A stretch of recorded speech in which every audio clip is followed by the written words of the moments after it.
चलिए, बोला जा रहा है कि इस व्यक्ति ने लोकसभा चुनाव में सबसे ज़्यादा वोटों से जीतने का विश्व रिकॉर्ड कायम किया है। किसने किया है? रामविलास पासवान। रामविलास पासवान जो है इस व्यक्ति ने लोकसभा चुनाव में सबसे ज़्यादा वोटों से जीतने का विश्व रिकॉर्ड कायम किसने किया है? रामविलास पासवान ने। रामविलास पासवान कौन है? ये वर्तमान में जो एलजेपी के अध्यक्ष हैं चिराग पासवान, इसके पिताजी हैं। और इसकी मृत्यु कब हुआ था रामविलास पासवान का? 2020 ईस्वी में हुआ था। मृत्यु हुआ था कब? 2020 ईस्वी में हुआ था। और रामविलास पासवान जो थे ये हाजीपुर लोकसभा क्षेत्र से थे। कहाँ से थे? हाजीपुर लोकसभा क्षेत्र से थे। और रामविलास पासवान जो है ये रेल मंत्री भी रह चुके हैं, भारत के रेल मंत्री भी रह चुके हैं। और बांग्ला छापा इसका, एलजेपी बांग्ला छापा। और 9 बार लोकसभा सांसद रह चुके हैं। रामविलास पासवान जो है ये 9 बार लोकसभा सांसद तथा 2 बार जो है राज्यसभा सांसद भी रह चुके हैं। उसके बाद अगला है, बोला जा रहा है कि किसे फ्रंटियर गांधी कहा जाता है? तो फ्रंटियर गांधी किसे कहा जाता है? खान अब्दुल गफ्फार खान को फ्रंटियर गांधी कहा जाता है।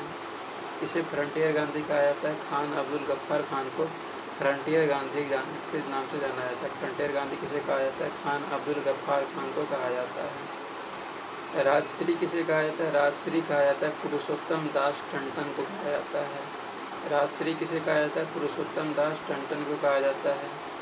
और फ्रंटियर गांधी किसे कहा जाता है? खान अब्दुल गफ्फार खान को कहा जाता है। गुजरात का जनक किसे कहा जाता है? रविशंकर महाराज को कहा जाता है। गुजरात का जनक कहा जाता है रविशंकर महाराज को। ताऊ किसे कहा जाता है? ताऊ कहा जाता है चौधरी देवीलाल को। चौधरी देवीलाल को ताऊ कहा जाता है। ताऊ किसे कहा जाता है? चौधरी देवीलाल को कहा जाता है। उसके बाद आज़ाद शत्रु और देश रत्न किसे कहा जाता है? आज़ाद शत्रु और देश रत्न जो है ये डॉक्टर राजेंद्र प्रसाद को कहा जाता है। कायदे आजम किसे कहा जाता है? कायदे आजम जो है ये मोहम्मद अली जिन्ना को कहा जाता है। मोहम्मद अली जिन्ना को कहा जाता है कायदे आजम जो पाकिस्तान का था। कायदे आजम किसे कहा जाता है? मोहम्मद अली जिन्ना को कहा जाता है। मोहम्मद अली जिन्ना को कहा जाता है। उसके बाद है, बोला जा रहा है इस वर्ष प्रथम व्यक्ति अंतरिक्ष में गया। तो कब गया था? प्रथम अंतरिक्ष में गया था 1961 ईस्वी में। कौन गए थे? ये गई थी और वेलेंटीना तेरेस्कोवा। वेलेंटीना तेरेस्कोवा जो कि कहाँ की थी? रूस की थी। सॉरी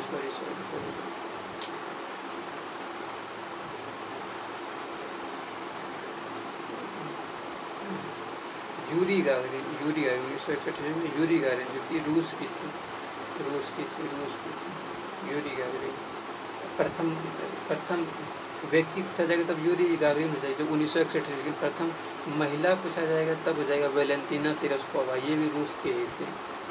और प्रथम भारतीय पूछा जाएगा तब 1984 ईस्वी में राकेश शर्मा हो जाएगा, राकेश शर्मा। और चंद्रमा पर पहली बार कौन गया था? नील आर्मस्ट्रांग गया था। कब गया था? 1969 ईस्वी में। कहाँ का था नील आर्मस्ट्रांग? ये था यूएसए का था, अमेरिका का था। ऐसे पूछा जा रहा है कि प्रथम अंतरिक्ष व्यक्ति जो अंतरिक्ष में गए थे ये गया था यूरी गागरिन जो कि रूस का था 1961 ईस्वी में। लेकिन प्रथम महिला पूछा जाएगा तो हो जाएगा वेलेंटीना तेरेस्कोवा जो कि रूस का था। प्रथम भारतीय पूछा जाएगा तो 1984 ईस्वी में राकेश शर्मा गए हुए थे। पहली बार चंद्रमा कौन गए थे? यूएसए के थे, नील आर्मस्ट्रांग गए थे 1969 ईस्वी में। उसके बाद है, बोला जा रहा है ओमेगा 3 इसका एक वर्ग है। ओमेगा 3 किसका एक वर्ग है? तो ओमेगा 3 किसका एक वर्ग है? अम्लीय वसा का है। ओमेगा 3 जो किसका वर्ग है? ये अम्लीय वसा का एक वर्ग है। और ओमेगा 3 जो है ये बहुऔषधीय वसीय अम्ल है। ओमेगा 3 क्या है? बहुऔषधीय वसीय अम्ल है ओमेगा 3।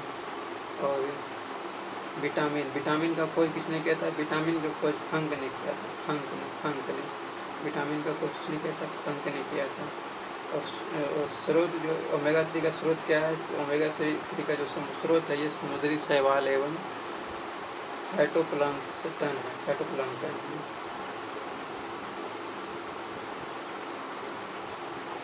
और ओमेगा 3 वसीय अम्ल जो है ये मनुष्य के लिए लाभदायक ओमेगा 3 वसीय अम्ल है।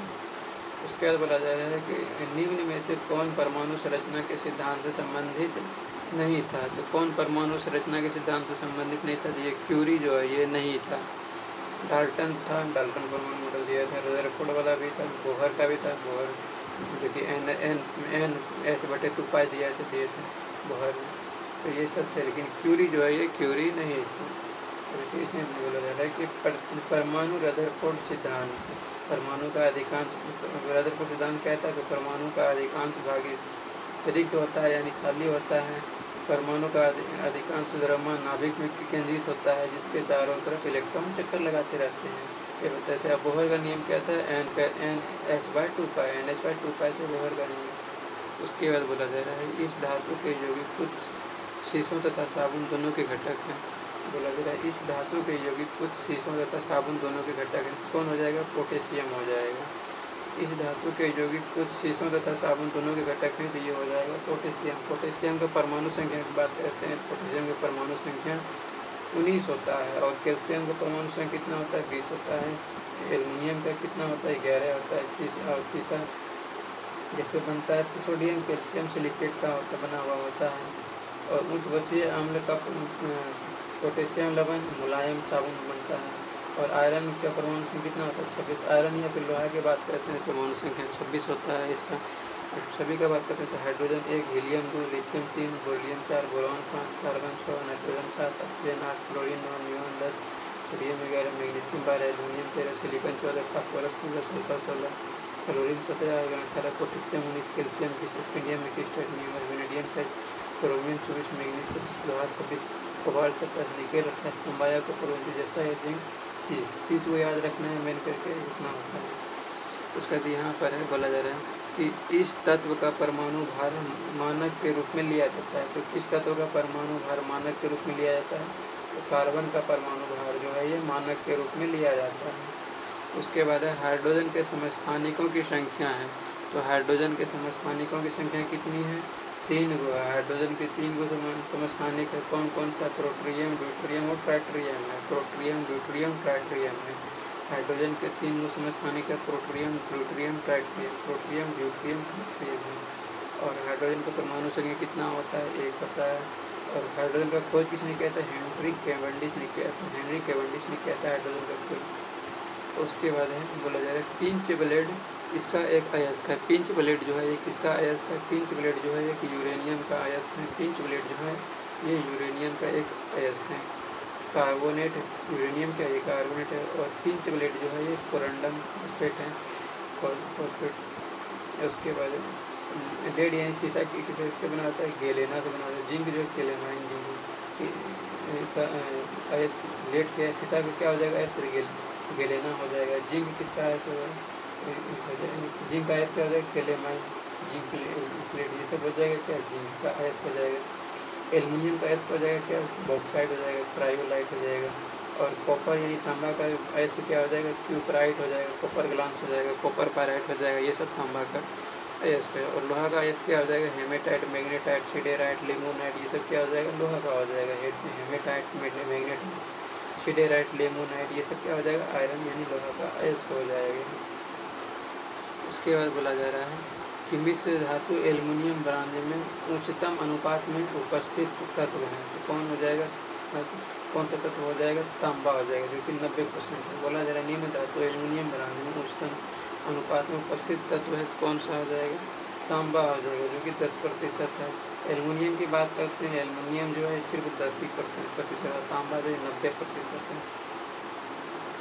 और एल्युमिनियम ब्रांड को बनाने में बना के इसका उपयोग कहाँ किया जाता है, एल्युमिनियम ब्रांड का प्रयोग किया जाता है सिक्का बनाने में, सस्ते आभूषण बनाने में और बर्तन की पेंट इत्यादि ये सब करने में के लिए एल्युमिनियम ब्रांड का प्रयोग किया जाता है। और पीतल जो है किसका मिश्र धातु है, पीतल जो है ये कॉपर और जिंक का मिश्र धातु है, जिसमें कॉपर जो 70% पाया जाता है और जिंक 30% पाया जाता है।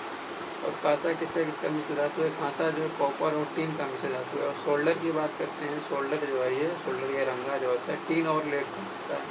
टीन और लेड या शीशा, टीन और शीशा का मिश्र धातु होता है। और जर्मन सिल्वर किसका होता है, जर्मन सिल्वर जो है कॉपर, जिंक और निकेल, कॉपर, जिंक और निकेल का मिश्र धातु होता है।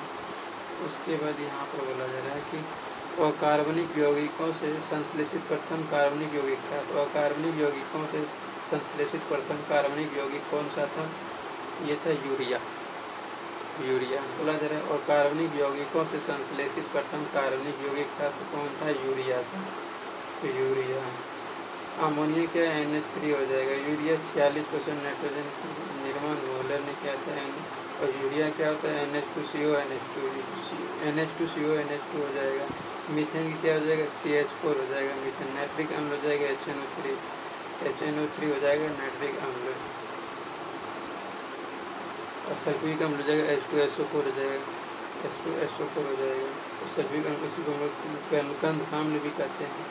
उसके बाद बोला जा रहा है तो वुड अभिक्रिया इसे प्राप्त करने हेतु प्रयुक्त होती है। तो वुड अभिक्रिया जो है ये एल्केन प्राप्त करने के लिए प्रयोग किया जाता है। वुड अभिक्रिया एल्केन को प्राप्त करने के लिए और एल्किल एक क्लोराइड कैसे कहते हैं R है, यहाँ पे कोई रिएक्टेंट लेना है R यहाँ पे एक्शन और यहाँ पे 2Na है। ये क्या है वुड अभिक्रिया है 2Na है।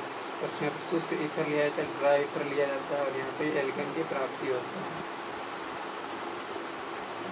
इसके बाद में एल्केन का फॉर्मूला क्या होता है। एल्केन का सूत्र होता है CnH2n+2 CnH2n+2। एल्किन का होता है CnH2n।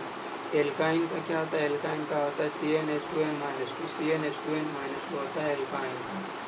अब देखिए यहाँ पर आगे बोला जा रहा है कि सिरके का pH मान लगभग होता है। तो सिरके का pH मान लगभग कितना होता है 3 होता है। सिरका का pH मान लगभग 3 होता है। और उदासीन विलयन का pH मान कितना होता है। उदासीन का pH मान जो होता है 7 होता है। उदासीन विलयन का pH मान 7 होता है और शुद्ध जल का भी pH मान 7 ही होता है।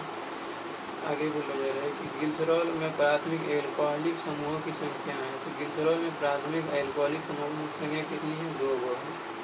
ग्लिसरॉल में प्राथमिक एल्कोहलों की संख्या कितनी है 2 है। और ग्लिसरॉल का फॉर्मूला क्या हो जाएगा सूत्र हो जाएगा C3H8O3 C3H8O3 हो जाएगा C3H8O3 हो जाएगा। और यह जो एक ट्राईहाइड्रिक एल्कोहल है। ग्लिसरॉल जो ये एक ट्राईहाइड्रिक एल्कोहल है। एल्कोहल 3 प्रकार का होता है। पहला है RCH2OH हो जाएगा। दूसरा हो जाएगा R2CHOH हो जाएगा और तीसरा हो जाएगा R3CHO हो जाएगा।